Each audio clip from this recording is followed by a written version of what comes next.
हम सिर्फ 2 मिनट में लाते हैं आपकी प्रॉब्लम्स का हल, इसलिए चैनल को सब्सक्राइब करना मत भूलिएगा। काला नमक हर घर में पाया जाता है, जो अक्सर लोग तुर्श फलों पर छिड़क कर खाते हैं ताकि जायका बढ़ाया जा सके।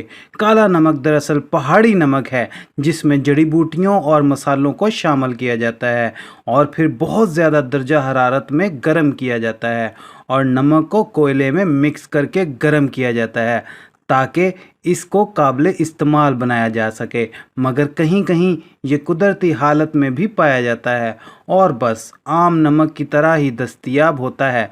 इसमें आम नमक के मुकाबले में सोडियम की मिकदार कम होती है, जो कि इसकी अफादियत की एक बड़ी वजह है।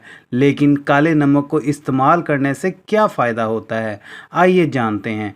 काला नमक मोटापे, पेट के मसाइल, बदहज़मी, खट्टी डकारों, बलगम को निकालने और तजाबियत को कम करने में मददगार है। असाबी निज़ाम को बेहतर बनाता है, जबकि डिप्रेशन के मरीज़ों के लिए भी मुफीद है।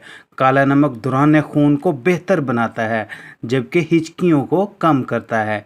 मौसम गर्मा में काले नमक का इस्तेमाल लू लगने से महफूज रखता है।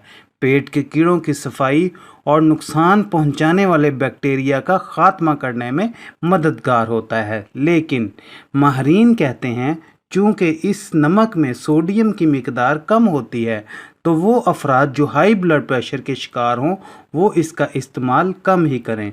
उम्मीद करते हैं आपको हमारी आज की वीडियो पसंद आई होगी। पसंद आने की सूरत में हमारे चैनल को सब्सक्राइब कर दें, हमारी वीडियो को लाइक कर दें। मिलते हैं किसी अगली वीडियो में किसी नई इन्फॉर्मेशन के साथ। तब तक के लिए आप अपना ख्याल रखिएगा, हमें दुआओं में याद रखिएगा। अल्लाह हाफिज़।